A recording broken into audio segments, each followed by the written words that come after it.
It's not a problem because I have a son that has a disability. It's not a problem. Yeah, all he said was take the child further away so nobody else could hear him. I don't care. Wow, people are getting very upset about this story. Again, we're coming to you live, and tonight, news out of Connecticut. Officials are doing away with the so-called scream rooms at an elementary school where misbehaving students were reportedly sent to calm down. The spaces, described as small and windowless, were initially supported by administrators who defended their use as so-called timeout rooms. But irate parents argue the rooms are more like solitary confinement and that the screams their children, meaning the kids that were sitting in school, not the ones in the scream room, the screaming that the children in school were hearing was not only distracting but disturbing and maybe even traumatizing. Watch this. Confusion with kids screaming. They have to go in a room and scream. Okay, well, let them scream. Make them scream 25 feet away from everybody. Instead, right in the center of the middle of everything. This was the school that they told me that he can come to because they had the resources, and they don't have the resources for my son. Interesting. And one 8-year-old student gave this account out of the mouths of babes. I just seen in the room with the girl holding the door, and the girl's in there. Do the kids seem sad when they have to go in that room? Yeah, they're kicking the door. Joining me tonight, Dr. Harvey Karp, Assistant Professor of Pediatrics at UCLA School of Medicine. Brian Robillard, I believe that's how you pronounce your name, has 2 children who are attending the elementary school. He is with us by phone.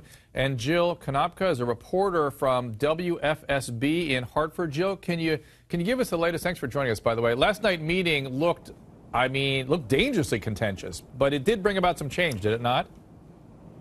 It definitely did. Parents were outraged. There were about 150 people at this meeting. Some of the students came out as well. And today, the district planned this meeting, this press conference, saying that they have ordered all administration within the district to stop using what the parents refer to as scream rooms, what they call as timeout rooms for students who do not have a specialized, legally created plan. And so the students that will be able to use the rooms, they're saying they're creating a new modified room in the 2nd floor of this Farm Hill Elementary School, and it will be modified more so that the kids who need to be put in there, it will be better needed for their safety, and if necessary, that they'll have to go in there. Jill, when I hear you talk about this, I'm afraid it could generate even more outrage in my viewers, because I think we need to set up the specifics about what's going on there at these schools. These are, now you correct me at any point if I misspeak, these are public elementary schools, and the laws in Connecticut are such that people can choose to put their kids, if they have special needs, they can choose to mainstream them however they please, and that the Connecticut schools are supposed to provide, as we heard that one woman appropriately saying, the school is supposed to provide appropriate kinds of resources to manage these kids, and yet it seems like they are by creating a new room with maybe softer corners, doesn't seem like they're really solving the problem, does it? No, and that's sort of what we walked away with, too, from this press conference today. They wouldn't allow us to ask any questions afterwards, and parents said they still had concerns. You know, was there going to be padding inside this new room that's going to appear on the 2nd floor in a more modified version and, you know, used for these students as well? But it seems that there are still a lot of unanswered questions right now, and they wouldn't actually take any questions from us. They just read this brief statement that was actually about 164 words saying that, you know, they will no longer be using the 2 rooms at the Farm Hill Elementary School, but they will create this modified room for kids who need it, that are special needs, that have actually, you know, their parents have authorized this long-term education plan for them, that they are allowed to go into those rooms. But from what we found out today from the PTA president, who actually brought forth this issue on January 6th by sending out a letter in the form of an email to the mayor and district officials, including the superintendent and the Board of Education, she said that, you know, parents had seen some of these kids, you know, teachers were holding the door shut, and from what she gathered, that the door was actually locked. Kids were in there, they were banging their heads against the walls, from what she had heard, and that there was actually urinating occurring inside the room too. So a lot of unanswered questions. Yes, a lot of thank you for the report, Jill, from on the ground there locally. I appreciate it. But yes, this is still, I'm not feeling any better about the story. I want to go to a parent who has children at this school. Brian Robillard, you're on the phone with us. Can you tell us what the parents are expecting and what it's like for a kid to be at this school? And again, you don't have special needs children, is that correct? That's correct. I just have 2 boys that are in the school system. It seems, and the kids must be exposed to awful stuff, right? They do come home and they hear screaming and they see some of the behavior of the other children. What do the parents want?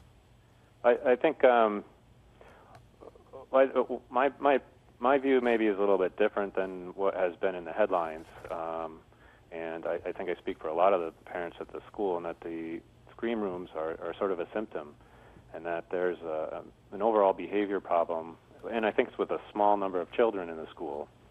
But the fact that they're verbally and physically abusive to the teachers, that they are severe disruption to the school and everything, that quite frankly, and I don't think they're the special needs kids.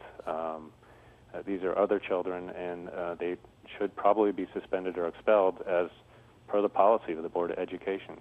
Okay. And children are afraid to go to school, not because of the scream rooms, but because of the behavior of the other kids. Okay, Brian, thank you for that. Dr. Karp, this is a very complicated situation. As usual, when things get reported in the press, it sounds like a simple headline, and then when you start digging in, it's very complicated. You've heard the story. I think we've sort of set up what the situation is. What do we do with this? Well, I think it's crazy that you lock kids in a room by themselves. You don't do. There are other ways of taking care of kids who have emotional problems or disruptive behaviors. But let me ask, I hate to get off the scream room because that's the headline, but from talking to Jill and Brian, I'm beginning to think the problem is the policy in Connecticut that mixing populations like this may not be the best thing for either population. Well, you have to have strategies. I mean, you know kids are going to be disruptive. So when they're disruptive, you have to have a strategy that's acceptable. It's not acceptable to have a strategy where you lock a kid in a closet because they're misbehaving. We used to go to the principal's office. The teacher, especially if this is for kids who have special needs or disabilities, those are the last kids you want to be locking up by themselves. So you have to have either teachers that can address this. Some of these kids maybe should be taken out of the school. They may need to be in a different school. Well, I think that's my question. Are teachers and elementary school administrators the people that should be making decisions about very complicated kids? And putting them in a room. Here's how I deal with them. I put them in a room, I hold the door. Well, that's how I deal with them. Okay, but the poor teachers, they don't have the training and they don't have the support. That is very telling. That to me, if that's true, that they really don't know, that these are professionals in their area, but don't have the training or the support from whomever it should be, the state, whatever, there's really a huge problem here. We have a lot of problems, no question about it. And it's not even and we don't know what the class size is. If you have a class of 50 kids, it's going to be that much harder to control them. It's not just in Connecticut, though. This is across the country. And it's not just the scream room. We have over 20 states in this country that allow teachers to pinch kids, to hit them with paddles, to drag them across the floor. So we have real problems in our educational system in knowing how to encourage kids to be good behaviors rather than trying to intimidate them into it. In the minute I have left, do you have any suggested solutions or strategies? Well, I think that there are a lot of strategies. One has to do with class size. You want to reduce class size. You want to increase the training that teachers have to be able to handle these. I hate to add more for what poor teachers have to deal with. This is not the problem of teachers. You know what I mean? But it is a social problem. Teachers have to deal with social. No, but teachers are part of the society. They're part of the maybe community. They need more support with social workers or professionals that understand how to deal with this stuff, can support the teachers in their job. One of the